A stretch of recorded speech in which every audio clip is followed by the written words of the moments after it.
Okay, let's be real for a second. You are probably not going to make it as an artist. I mean, what are the odds that you get to make the work you want whenever you want, have a healthy relationship with yourself and your loved ones, and you don't worry where your next paycheck is going to come from? I mean, it all sounds delusional. Or at least that's what I always told myself. Why would I waste decades of my life for some dream that doesn't guarantee anything, much less happiness and success? Why shouldn't I follow the crowd and chase after this tantalizing thing called financial security? And let's say for a second that I still want to take a shot at this hedonic game. Well, I can't even play the game without the permission of someone or something else. Everything is run by money and it's not even a level playing field to begin with. It all sounds impossible.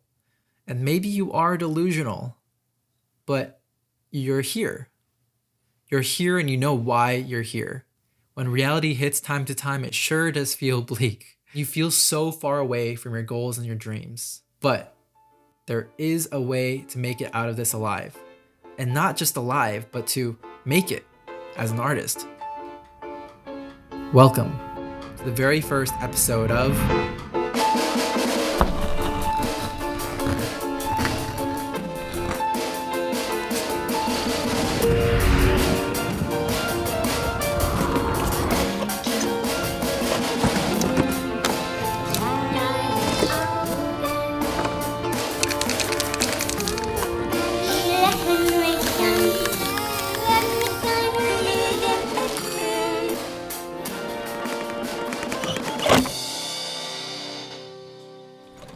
Hello, my name is Thomas Percy Kim. I am a writer-director currently working in the narrative scripted space.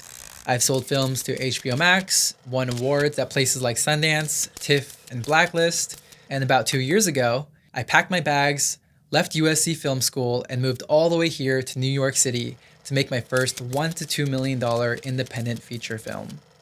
It was a trial by fire, to say the least, and I learned so much from the wild ups and downs of that journey. But here's the thing. I've also realized that there's a serious lack of transparency in the upper echelons of any craft, and especially in Hollywood. In response, I started this channel, The Vandalist, to help bring the ladder down and help you win at being a capital A artist. I would have killed for this knowledge even just 2 years ago, and so I really hope it helps you as much as I wish it had helped me. So before we dive in, we should first define what an artist even means. To me, a capital A artist is anyone who physically wills something into existence. You take an idea, a vision, a philosophy, and through sheer determination, you manifest your unique perception of truth into the very physical realm of our world. A movie, a song, a poem, this marker, it wouldn't exist without you, the creator, the designer, the songwriter, the entrepreneur, the artist. And if you've started this journey, you might have realized that being an artist isn't just about, artisting. It means that you're spending 2/3 of your time on just boring admin stuff, on everything except actually creating. You are actually juggling 3 things, 3 separate journeys, and that's what we're going to discuss today. So number 1, the technical journey, aka the craft of your art. Number 2 is the financial journey, or how to fund and sustainably practice your work. Third is the emotional journey, or the inner resilience that is needed to keep climbing at all odds. Let's break it down. So when we talk about our craft, we usually talk about the technical. So how do we set up a camera and make it look filmic? Or how do we structure a novel? Or how do we paint realistically? And we often think that we have to go to school to learn everything about the technical, earn our degree, and essentially become a master of our trade. Well, the problem is that copy and pasting all the technical knowledge in the world doesn't make you the best artist in the world. Schools provide structure, not mastery. They also generalize the craft because they have to. They can't possibly tailor their curriculum to each and every student, all of whom require different skill sets in order to succeed. There's a difference between a cinematographer that is interested in the nuanced philosophy of its subjects versus one that is more interested in the fast-paced action of the sports industry. And in order to go deep into a subject, it requires specificity, which I think traditional education lacks. On top of that, our world is technologically advancing at an exponential velocity. I mean, I can hardly keep up with all this new AI stuff and tools that are updating every week, much less knowing what movies are in these days. And unfortunately, most professors aren't working professionals. So then how can we expect them to teach what they don't know? Finally, there is the myth that craft is talent. And if you're not born with it, then good luck. Get real, right? Well, I think that's a whole load of hot garbage.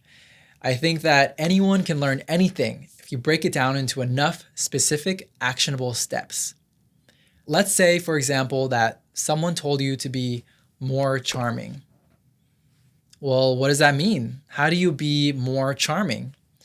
Well, if we break it down into 50 or 100 smaller skills, like tilting your head slightly when listening to somebody or ending your sentences with a downward inflection to project confidence, then with practice, anyone can be more charming. And I think the same goes for becoming a better director, actor, or whatever your instrument is. You can systematize your craft into a kind of operating system. It's not easy, and it'll still take years to master the craft, but I think that's a better starting point than some of the broader strokes of more traditional education. And so moving on to the financial journey, let's talk about money. So how do you find money to make your work? How do you sell it when it's done? How do you pay rent and buy enough groceries so you can survive and continue working on your work? The truth is that most of us should live in the hub of our industry, so New York or LA or whatever city you're in. But these cities are also some of the most expensive places in the world. So how do you be rich and an artist? Well, I think that depends on your definition of rich, but there is a way to leverage modern tools to, again, make permissionless work. As mentioned, I recently made my feature film completely independently. After dozens of rejections from companies who loved the idea but couldn't risk investing in a new voice, I took it upon myself to find another way into their exclusive party without their permission. It took 3 things: a great team, a strong idea, and thousands of emails. We essentially found a way to directly translate hard work into real cold capital. So much of this industry hinges on the yeses or nos of some higher power, and when you finally do get their permission, you are told to make it through their process, their system, their machine that squishes and stretches your baby into this generic face with the broadest appeal. Why? Because 1, you don't speak their language. A lot of artists are really great at communicating their artistic vision and how transformative their work is going to be. But the people at the top, they're not thinking about that. They're thinking more about the numbers, how it's going to do at the box office, and the marketing of it all. It sounds kind of gross, but that's the reality of it. And the sooner you can learn their language, the sooner you'll have access to their resources. Secondly, the people at the top, they fear losing more than they desire winning. When you're in a position of wealth and power, you're not necessarily trying to gain more power, you're trying to mitigate risk. It's capitalism, it's human behavior. I know it sounds kind of bleak, but here's the good news. I think in capitalism, risk-taking is actually rewarded, at least in the long run. It is more beneficial for you to make personal, riskier work because the small chance of winning, and winning big, far outweighs the cons of missing out entirely. We'll explore this idea in depth in future episodes, so subscribe if you haven't already. And finally, we have the emotional arc of the artist's journey, which is arguably the hardest part. I mean, you're working for years on end, often in total obscurity with no results, pouring your heart and sweat into your craft for a shot, a chance at success. It takes an inordinate amount of will, obsession, and just perseverance to scale this mountain that is the artist's journey. And rejection isn't just a one-time thing, it is constant. Those voices, both external and internal, can sometimes feel deafening. You are not good enough. You are a fraud. You are incapable of what it truly takes. So then how do you push through? How do you keep climbing when nobody believes in you? Sometimes not even yourself. How do you gamify and enjoy this journey, or at least make it enjoyable enough to just put one foot after the other? You can't do it all alone, but it is better to walk alone than to run with the wrong person. So then how do you find and hire the right person to help them help you?